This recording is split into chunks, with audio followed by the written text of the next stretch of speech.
lu am solo la mais ma fàttali ñoom ma waxtaan ni leen léegi bu ñu fàtte ni am na ay commerçantes yoo xamante ni. waaw ñiy dem comme am na ñoo xamante ni Chine la ñuy dem mais am na ñoo xamante ni Dubaï la ñuy dem depuis des années mbaa lii du tax du dem ba ku bëgg a tukkee sax léegi doo demati Dubaï. déedéet parce que am na ñoo xamante ni ñu ngay dem fowuñu foluwuñu caaxaanuñu dañuy dem jënd marchandise. dem ba ñu bon yàqal ñu baax ñi daal. c'est ça waaw loolu itam jar na cee jar na cee xabaar. permettre pour protéger xam nga lii sax. exactement xam nga dafa am ñooy wax mais y a des victimes. loo gis rek y a des victimes collatérales maintenant. jërëjëf bu ñu changé ça va permettre de protéger les plus vulnérables. jërëjëf moom li mu wax noonu am na solo ndax dem na ba boo doon ne xaaral ma dem wuti ji visa Dubaï ñu ne la Dubaï ban. loolu itam jar na xam ne am na ñuy dem Dubaï pour jàmm am na ñoo xam ne itam sofaan. Matar Mame Matar. dafa am loo junj lu am solo. ba bëggoon na nga gas ko bu baax a baax. jox nga président de la république ay données. yoo xam ne tax na ba mu tikkee sax ne leet ndeke lii yëpp am na. nga ne ko diggaat naa la yeneen yoo xam ne. incha allah dinañ ko indi. yéen fu ngeen toll ci gas boobu ak. wax xam nga yàlla def na dañu war a sant yàlla ndax ñi nga boole tey. ci plateau bi. ci nekk da nga yàgg am ñeewantal ci. parce que le fléau de l'immigration. Comme étant une issue prisée par les jeunes ndax yaakaar la ñu amatul ndax xam nga un citoyen boo xam ne fii nga dëkk juddoo fi cosaanoo fi la ngay wuti bitim réew boo ko amoon fii doo génn ak tous les risques qu'il y a maa ngi dégg Jean-Luc Mélenchon di wax ne diggante 2020 ak 2022 pendant la campagne électorale laa dégg mu di ko wax la Méditerranée a avalé pas moins de 30 000 candidats à l'immigration clandestine par voie maritime 30 000 bakken bari na ñooñu gënalu leen mooy Barça ñàkk pexe moo tax crise bu économique bi ak chômage bu tar bi te dafa impacté particulièrement des milliers de diplômés sans emploi kon nag ni Barça amee noonu la xaw ma naka lañ ko war a mën a tuddee Dubaï ou je ne sais pas quoi amee kon man ña fa dem condamné wu ma leen c'est des victimes à la recherche d'un mieux-être boo xam ne dañ ko amul fii moo tax ñu di ko ute feneen du nit dina jóg rek dem di daani dooleem Casamance rek coupeur de route yi dogaale la nga ñàkk ci sa bakket te tu n'as commis aucune faute lu dul rek doon uti teranga kon man foofu laa ko teg moo tax j'ai dit au président Macky Sall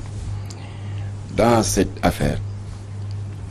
il est impératif que ñaari États yi collaborent pour deux raisons ñu protéger nos compatriotes de bonne foi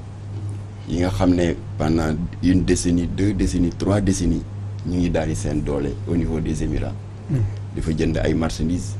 en toute honnêteté et en toute transparence di ko jaay am na ñu am sax cantine Sandaga marché Asalem dañuy daw jëndi fay seen droit de douane ñu génn conteneur bi ñu alimenter seen i cantine bu seen i employé jaayee ba bénéfice dugg ñu takkuwaat demaat Dubaï ñooñu il faut les protéger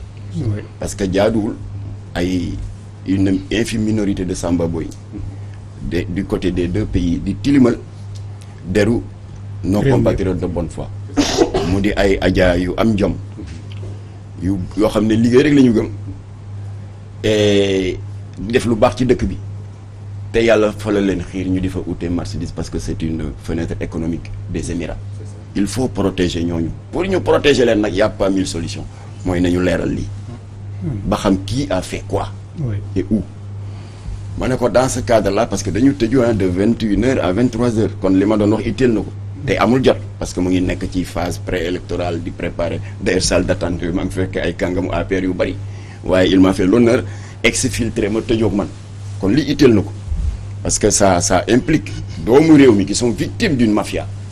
de la migration clandestine alors ma ne ko deuxième précaution à prendre il faut identifier les victimes des fausses victimes mu ne fausse victime maanaam ma ne ko mooy ñi nga xam ne ay complices lañu dans cette affaire ma ne ko ndax koo xam ne yow de plein gré dégg nga la fay xew benn intermédiaire meet la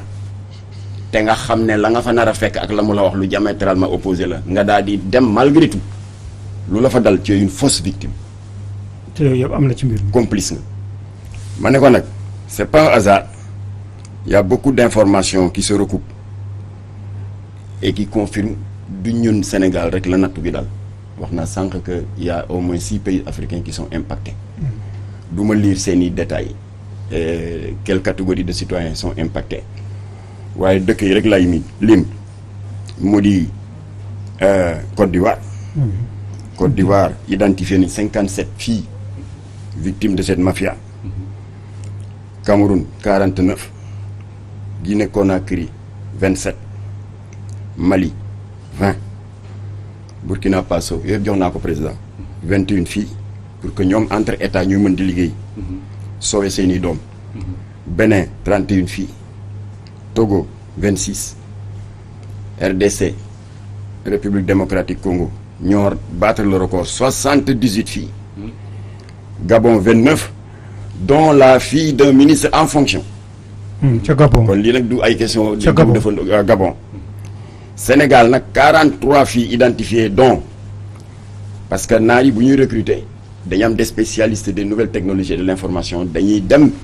ci réseaux sociaux yi jigéen ñi di jaayu di fa def des recrutements donc 43 filles dont 14 tiktokeuses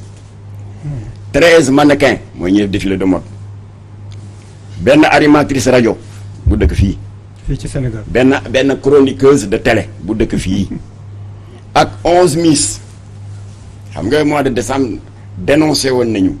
le comité Miss Sénégal comme quoi que y a des spécialistes yu bokk dans des réseaux de prostitution de luxe di fa ñëw di fa recruter am na ay saay-saay yu yëngatu dans des réseaux de proxénétisme international di fa ñëw di fa recruter waxoon nañ ko Jamra preuve baa ngi lan la 11 Miss di ut dans la mafia Kaka Gang de Dubaï lu ñu fay wut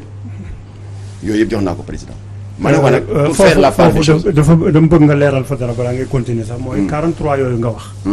ñoom actuellement nii tey jii nii fan la ñu nekk. am ñu voilà maa ngi ñëw wax la ko léegi. wala am na ñu leen gis fii ci Sénégal ba laaj leen. wala ma ñëw aywa. ma ne ko nañ def la part des choses pour ñu bañ a def benn mauvais procès d'intention et pour mettre à l'aise nos compatriotes de bonne volonté qui doivent être encouragés pour ñu mën di dem ci yoon wi à tête reposée et la conscience tranquille te ñu bañ a def ñëpp dans le même panier. kon pour faire la part des choses acte numéro 1 ma ne ko monsieur le président dama bëgg nga xam ne ñun suñu combat bii ñuy def ñii ma la limal nii tiktokers yeeg influenceuses yeeg ak am na ñaari rappeurs sax d'ailleurs newuñ ci liste bi ñooñu itteeluñu parce que c'est des fausses victimes mooy ñi bëgg lu bon amin xaalis bu gaaw ba mu terale lu ne am nañu fi ne di doser tabax R+2 te amuñu benn métier de di dawal Prado di dawal 4x4 di dawal ay Chrysler di mener une vie de prince ñu ngi fii di tiitaru ñooñu ñoo yàq seen bopp ñoo dem activement dugg dans cette mafia di lekk ay musiba naaru laay di si tabax seen àdduna ma ne ko ñooñu jaruñoo yërëm parce que ñu ngay dem di dellu si ma ne ko am na fi benn animatrice télé qui fait 3 fois Dakar Dubaï par mois ticket bi ëpp na 3 millions ban salaire ko attan ma ne ko président ñooñu tege leen ne ndax ndimbal da nga ciy fekk loxol borom ma ne ko kon ñun suñu démarche c'est les victimes innocentes mooy ñi nga xam ne les réseaux de trafiquants de migrants ñoo ñëw gëmloo leen Monts et Merveilles naan Dubaï bari nay emploi subalterne jardinier gardien babysitting ñuy versé 500 000 800 000 1 million ñu dajale ba ñu bari ñu livré leen te ba ñu ne cëpp Dubaï xam nga employeur ba leen di intercepter aéroport xam nga lu mu njëkk a def et c'est là où les suspicions commencent. Oui. Confisquer sa passeport luy ndey loolu xanaa la nga nar ci kii leeru sa passeport la ñuy jëkk jël denc ko ba pare nag nga nekk seen employé de maison bu yemoon ci employé de maison di fobeeree ka baleeg togg ñu mën a wax waaye jaam ngay doon am na ci ay vicieux pervers sexuels dañ lay defloo de la zoophilie solo la tenue comme xaj ngay bëwu mu neex leen ñu am plaisir jàpp doomu adama comme ñoom toroxal ko ñu kontaan ci buñ lay jox lekk kii baw ak kii bawloo kan moo def toog ma ñëw yow mi bawloo ngay baw ñu naan la bawal ngay baw bu lekk jotee amul jël sànni la dañ koy teg suuf ne non il faut manger nga comme xaj nga dugal sa gémmiñ ci këll gi di lekk vidéo yaa ngi fi yëpp a ngi fi du montage du dara lu leer la parce que au Sénégal la brigade de cybercriminalité te ñu ngi gërëm Ali Kandé di ku xarañ ñun ba ñu doon xeex ñooñu doon def la série pornographique bi ñuy wax dégg nga Cirque Noir moom moo def liggéey bi ba ñu jàppaleen parce que dañu ne woon bande annonce boobu montage la du benn montage ñoom décrypté nañ ko parce que ay ñu xarañ lañ ci informatique ñooñu le président Macky va les faire travailler ci éléments yi ma ko jox pour ñu authentifier ko. alors kon nag les vraies victimes mooy ñi ñuy meeb nax leen gëmloo leen àjjana moo et merveille yóbbu leen ba ñu ne cëpp ñu jël seen passeport confisqué ñu dem sur le lieu de travail 2 jours 2-3 jours rek may leen kii après naar yi commencé di relâché wu dans les vices les plus extrêmes di la soumettre à des scènes de partouze mooy di la tëddee à 4 ou 5 am na koo xam ne nee na ñaari fan a ngi fu ne maa ngi fay sañe ak yeneen témoignages yu daw yaram ñooñu ñoo mat a dimbali ñooñu ñooy yuuxu ay cris du cœur et qui souhaiterait être entendu ma jox ko ay firnde nag ne ko sa naataangoo muy président Cameroun bu ñu sañoon Sénégal inscrire dans son exemple xam nga lan lu ko may bunt pour que gouvernement camerounais agir ba am ay camerounais yu mu sowe yoo xam ne dañ leen fa téye woon otage nangu seen passeport xam nga loolu lu may bunt bi benn as ndaw bu ñu doon defloo scatophilie moo dem ba elle n'en pouvait plus elle vomissait tout le temps elle est tout le temps malade ndax dafa tombé ak un vicieux un pervers sexuel mu bëgg ñibbi mais amul passeport mais elle a réfléchi un peu daal di ne les services de l'immigration tel jour dañuy def contrôle ci mbedd yi xam naa jour yi ak artère principale yi ñu defee contrôle kon je vais aller me jeter dans la gueule du loup advienne que pourra noonu daal la génne contrôle de police ñëw am nga pièce non ñu embarqué ko yóbbu nee na loolu moo ma sauvé parce que fa ñu ma yóbboon en détention ajjana la par rapport ak la ma doon daj fële ba ko autorité consulaire camerounaise yi yégee informé seen i kilifa comme que dañu sàcc passeport am pas sàcc sax mais nangu ñu yónnee leen ay sauf-conduit diplomatique ci noonu lañ leen exfiltré yóbbu leen Cameroun ñi ñibbi ma ne président de la République Jamra ngi liggéey ci loolu yaa ngi recevoir ma tey le lundi le 9 incha allah balaa fin de semaine on a 2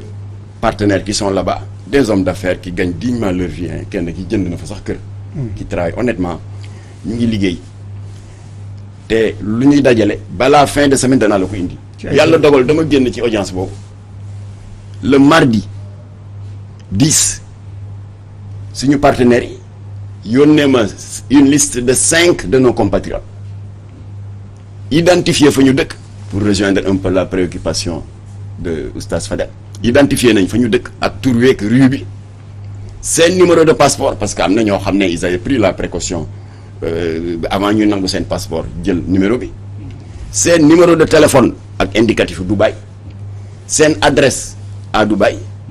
ak seen adresse normale bu Sénégal ma ne ko loolu la am may ma fekk fin de semaine bu complété danaa la ko indi si diggante bi par souci de transparence xam nga dañu nekk en période préélectorale ku ñu dégg ne Macky Sall recevoir na ñu ne ñi dañuy transhumé par souci de transparence ma ne damay def conférence de presse leeral sama waxtaan bi ma seq président pour ut solution pour sauver ñii waaye Jamra yëkkatiwul kaddu pour dugg ci yoonam ci ñiy dem volontaire pour yàqu suñu yoon new ci bu ñu demee lekk ay musiba jële fa jàngoro dee ami dépression waaye ndimbal da nga ciy lekk loxo borom ñun les victimes innocentes moo ñu tax a jóg alors ma ne woon damay wootee conférence de presse tey pour rendre compte à la presse waxtaan bu am solo bi ma seq ak président te maa ngi ko ciy remercier parce que moo ma woo te mënoon na ko si bañ a fekk immédiatement naka la ko autorité consulaire Émirats arabes yégee contacté ma je reprécise li Fadel wax ñu bari dañuy defee ne dëkk Dubaï dëkk la déedéet masalan boo nee Californie Los Angeles New York ñu dajale seen bopp 50 états tuddee seen bopp États-Unis d'Amérique naar yi aussi juróom-ñaari dëkk yoo xam ne yi ci gën a siiw mooy Abu Dhabi ak Dubaï dañu dajale seen bopp def fédération tuddee ko Émirats arabes unis voilà kon Dubaï amu fi ambassade mais Émirats arabes bi ëmb Dubaï ak juróom-benni dëkk moo fi toog may remercier seen responsable chargé des affaires économiques et politiques moo ma woo nee na ambassadeur bi vraiment traduiral naa ko communiqué bi nga def ginnaaw sa audience ak président Macky Sall rafetlu na ko parce que yow da nga ci taxaw dans un esprit constructif am ku ma tuddal dans l'arène politique c'est pas la peine may répéter turam jeex ñëpp xam nañ kan la bi coow li jibee ñaan Sénégal dafa war a woo ambassade bi fi ne entendre ko di rek Sénégal. consultation. waaw nee nañ lii nga def uti nag loolu ndax yow da nga wax waxi defar wax nga waxi préserver les bonnes relations amicales économiques yi dox depuis Sénégal ak Dubaï depuis longtemps. moo tax ambassade bi dafa rafetlu sa kàddu te bëgg na bu jógee voyage ngeen toog ñu ànd liggéey ci lii nga xam ne intérêt Émirats arabes a ngi si intérêt Sénégal a ngi ci. jërëjëf alors ma jeexal. daaneel foofu ndax mu jox ma benn révélation. moom ma ta xam la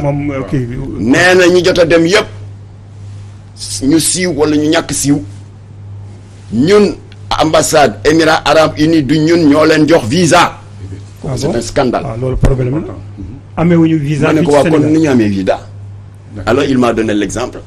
des voyagistes privés yi organisé Umra yeeg Makka. xam nga kenn du dem Arabie des milliers de pèlerins n'est-ce pas à chaque aji dem ñuy dem di rang fii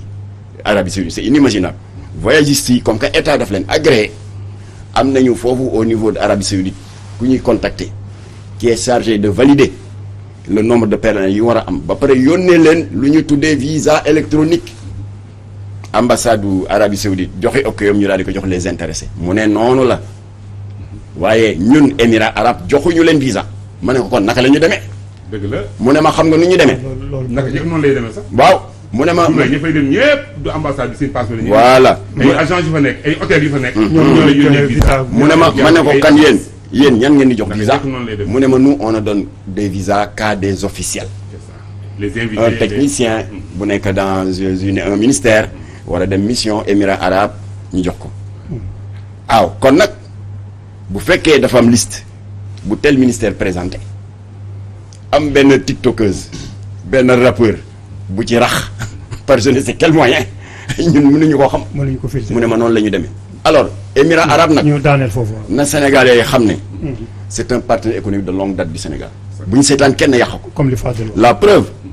le grand projet du terminal à conteneurs 300 hectares. Dubai Port World moo def un partenariat John Weichel mu di coopération industrielle et financière ak le port autonome de Dakar. Dubai a ngi fiy créer des centaines d'emplois bu ñu ko yàq. Dubai xaalisam mu ngi ci le projet DER la direction de l'entrepreneuriat rapide 20 millions de dollars. Dubai a ngi defal Sénégal lu bari bu ñu nangu ay sambabuy c'est-à-dire une mafia de trafiquants dans le cadre de la migration clandestine ak ay naar yu pervers victime de la déviance sexuelle bi ñu tuddee scatophilie di convoyer ay jigéen di leen yàq ñooñu la ñu war a combattre pour sauver la qualité des relations entre nos deux pays. ambassadeur Émirats arabes d'accord na pour que gouvernement Sénégal ak ñoom ñu ànd leeral diggante bi. situer les responsables punir wax noonu nag la ñu bëggoon dégg. léegi nag. kon bu may jox président Macky Sall liste bi yokku na oustaz lu ma la waxoon sànq 5. 40. déedéet ñi identifier localiser leen. 5 waaw maa ngi ci 12. 12 dinaa ko jox président Macky Sall